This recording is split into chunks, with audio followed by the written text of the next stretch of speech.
with populations, there's been quite a big movement, you may have heard of called compassionate conservation.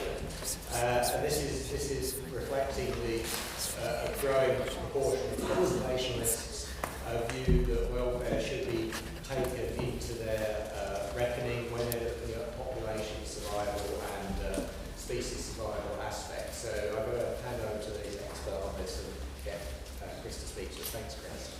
Thank you for just giving a lot of my presentation. So to start, thanks very much. I'm going to talk about, from an international perspective, and just basically raise a few ideas. There's no massive strategy or anything in terms of the presentation, just things to think about that I hope will inform the discussion later on.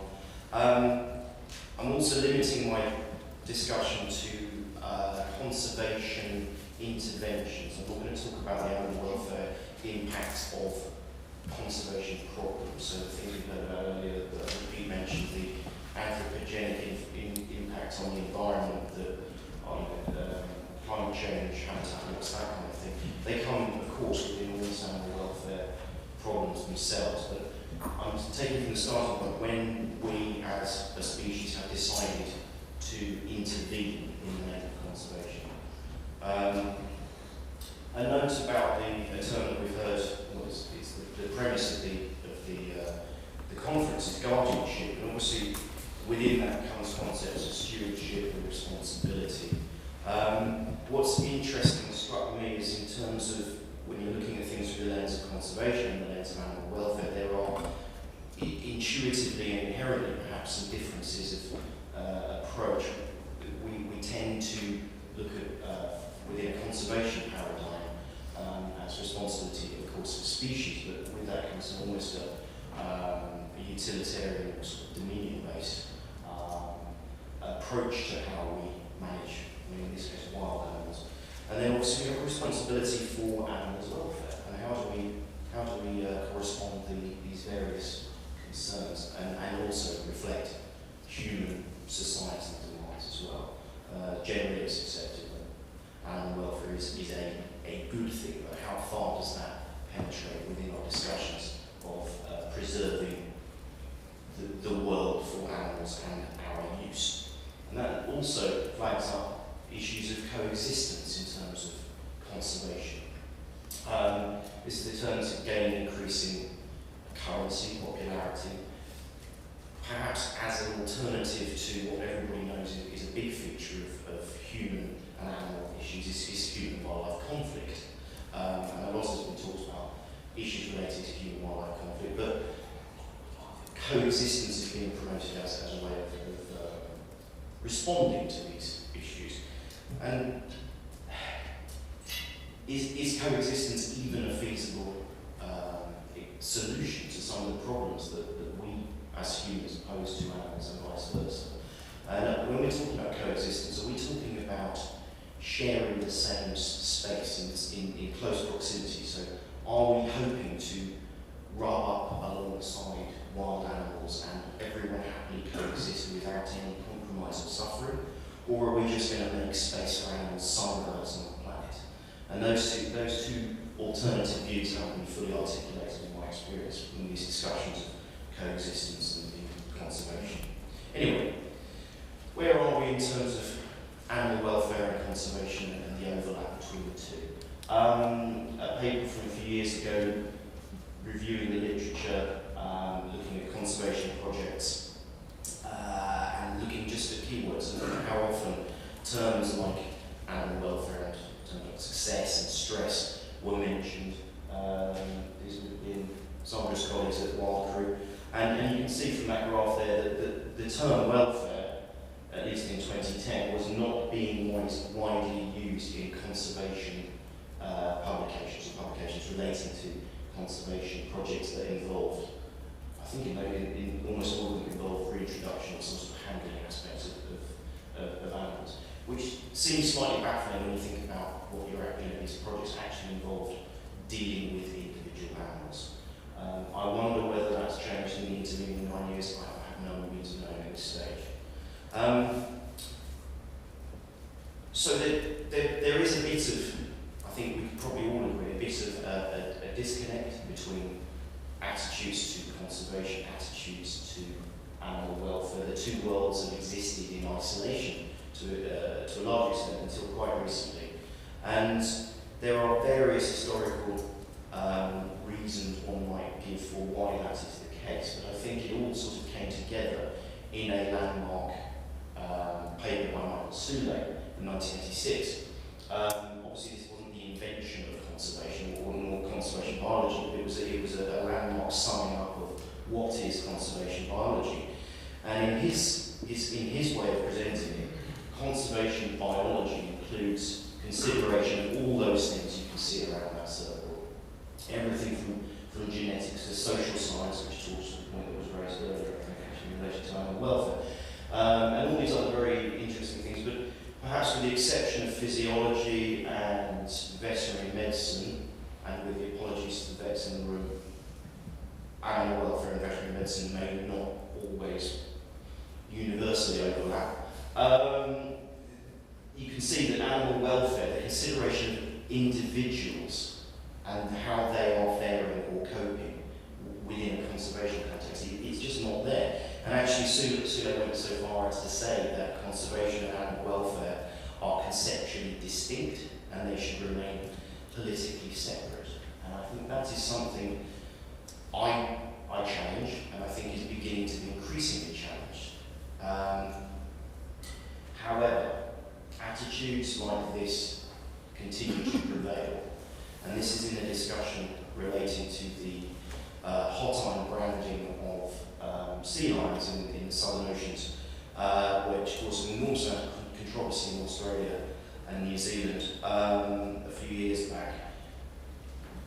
The drive to engage in conservation research was presented as overwhelming any consideration of animal welfare, and it was by the researchers themselves described as, you know, appeasing all ethical sensibilities when one was dealing with a situation where animals were being captured and branded with hot irons so that they could be identified from a distance, through binoculars. You could see sea lions with identifiable markings.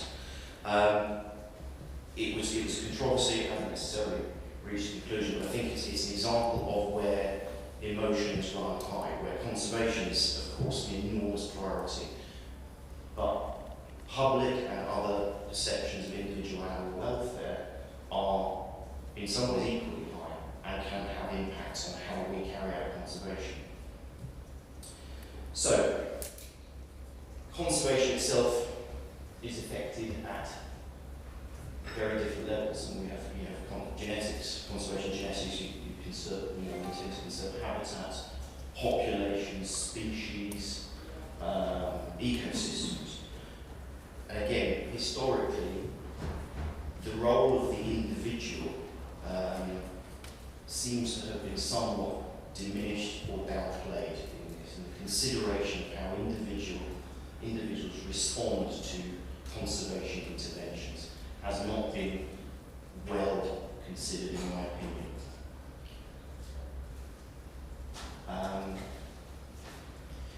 And in terms of the importance of individual wild animals in conservation, we have an increasing understanding of individuals and their importance to the communities in which they live. The welfare and survival of individuals. I shouldn't have chosen deer, I just thought about this because too many people know about it. These are just meant to represent wild animals, please don't read anything into it. So the welfare and survival of individuals are often inextricably linked to the welfare and survival of others. Stands to reason. Obvious example, mothers with dependent offspring. You eliminate a mother and her dependent offspring almost certainly will perish and suffer while doing so. So not only is there a case to consider the welfare of the mother, but there's also consideration required for dependent individuals. Individuals are also repositories of social and practical knowledge for their groups, and they provide social and behavioural stability. A good case being elephants, long-lived animals. That groups of elephants are in many ways dependent on older individuals with acquired knowledge in order to guide them to sources of minerals, sources of water, sources of food, whatever it might be, predator avoidance, that kind of thing. So taking out certain individuals from a group is not just removing a random uniform unit from that group, it is taking out the very hub in some cases. So the welfare impact of the removal of that individual goes far beyond its own suffering, or potential suffering. And of course there's variation in individuals, they are not identikit, and in terms of ensuring the survival of a population or species, viewing individuals as identikit, viewing them as just a total number as the point, or the objective to conserve, is glossing over the need for variation within populations to ensure their survival. So, changing tack slightly, you mentioned already the International Consensus Principles for Ethical Wildlife Control, which Sandra and I were involved in. I'm not sure if anyone else in the room, Adam, is he? No. We were involved in a couple of days' discussion about this that culminated in this publication. And of course, it was related to wildlife management and wildlife control, but it has significant impact and potential impact for consideration of how we intervene in the name of wildlife conservation. I'm not going to go through all the principles to be considered beyond what I've put as the final two.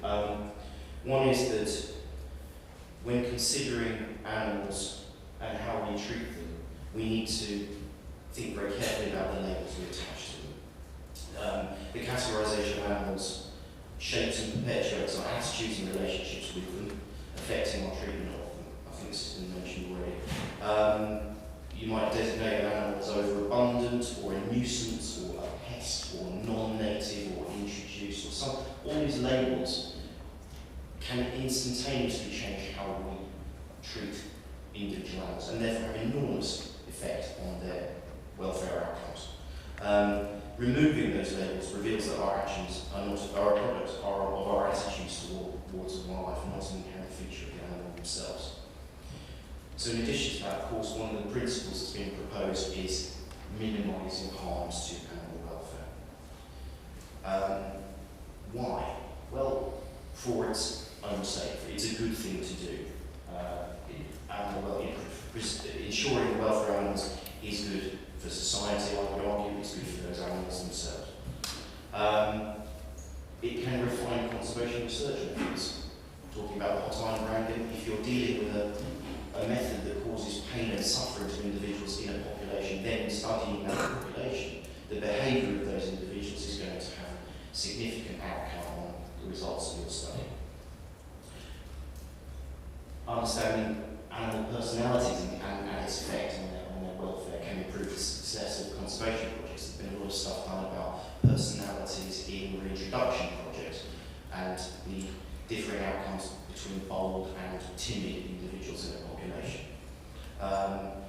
Establishing functional ecosystems may be assisted by consideration of the welfare and behaviour of natural predators and the prevention of their persecution. This is a real topic for debate in Australia at the moment. And consideration of conservation and welfare impacts of wildlife rescue and rehabilitation involving individual animals within an ecosystem. We have an attitude where every individual counts in a threatened population, but it completely disappears when that population is no longer considered threatened. So, in keeping with the theme of this conference, the guardians of animal welfare and conservation, who are they? Obviously, the general public have an enormous part to play in this. None of these categories I'm going to present are mutually exclusive. There is a lot of overlap, not least of which in this case, that the general public can bring a lot of money to conservation, but they also are going to reflect their own attitudes. Industries can have not only a significant impact on wild animal welfare in a conservation context. I would say this, that the zoo industry might have some impact on animal welfare in a conservation context. Conservation biologists, users of animals, consumptive users, people that enjoy hunting and various other things like that. Legislators, they of course may also enjoy hunting.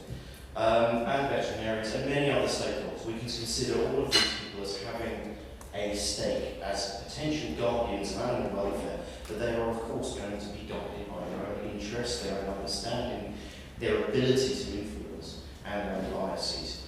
And it creates a very potentially very confused landscape for what we do to animals. Just rattling through the sort of things that we do to animals in the name of conservation. We observe them. It's considered to be benign, but can have some, in some cases, if you're surrounding animals with vehicles to observe them, to study them, you're going to have an influence on their welfare. We exclude them. The methods of exclusion can have significant welfare detriment.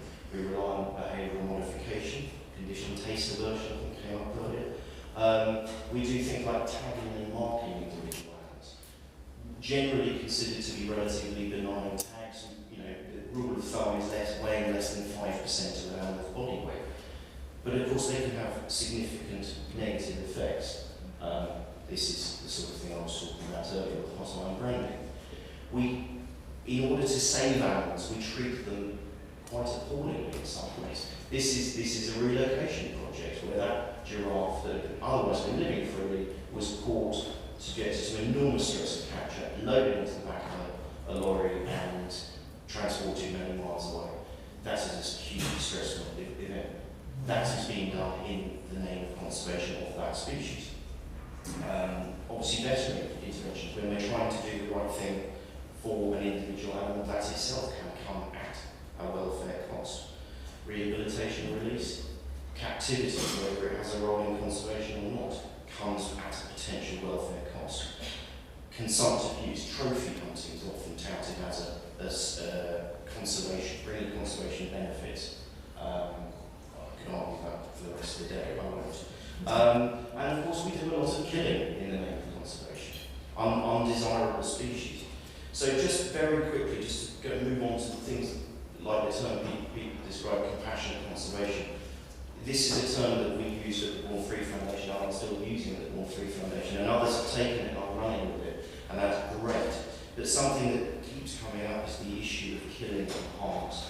And Mark Beckhoff is often referring to the requirement to first do no harm, in a paraphrase of what people often wrongly think is part of the Hippocratic Oath. It's not. But that, I think, is a bit of a product of woolly thinking.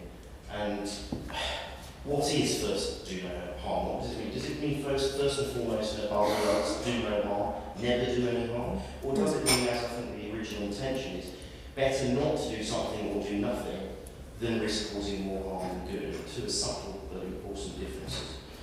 Or is it first do no harm until you have to do harm, as far as possible?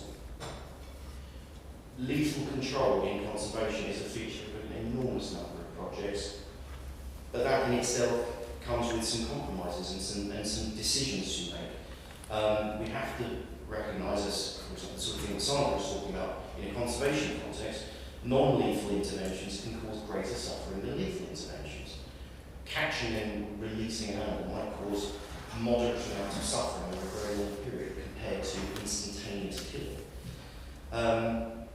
In a situation, hypothetical situation of an island with seabirds under threat from rodents, common practice might be to use some very harmful, very painful, very unpleasant rodenticides. If you eradicate all the rodents on that island in one fell swoop, it might be better than entering into a situation where year on year you are eliminating 90% of those rodents for the next, committing to a repetitive cycle of harm. But of course the reality is very difficult to ensure that you're going to eliminate the pest species or the problem species that you're talking about. So we often engage in situations where we are risking a high degree of suffering year on year. When we think about what we're intervening in and dealing with, we're obviously dealing with the species of conservation concern, the threatened animals. We can catch them, move them, treat them, do all sorts of things to them. We do the same for the problem species. We set traps for feral cats and rodents and what have you, and deal with them. There's also, of course, bystander species, or bycatch, you might call it, that when you look at it this way, the consideration and the guardians of these categories of animal are going to differ. People are going to care differently. Different people are going to care differently about whether it's a threatened group of the porpoises on the planet in the top category, or rats on an island that are going to be in the second category. There's going to be a different constituency of public, legislative, funding support for each of those, and the concern about their welfare will vary as well. Another way of looking at it is that we have target individuals in our interventions for conservation, and non-target individuals may be involved. We might accidentally catch things in traps that we don't mean to. And those target individuals might be of the species of conservation concern, or it might be to remove throw a goat on an island in the Galapagos. And similarly, we might be after just males of a particular species of conservation concern. We may end up having to deal with females, or vice versa.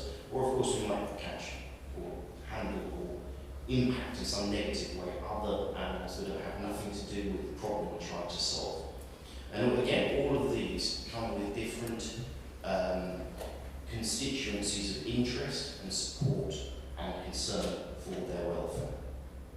So whether we call it guardianship, respect for acknowledgement of consideration of animal welfare in conservation, we need to recognise that there will be varying circumstances where each of these three hypothetical examples, that cat might be somebody's pet, or in another circumstance, it might be a feral pest that is harming seabirds. And how we treat these animals and their welfare outcomes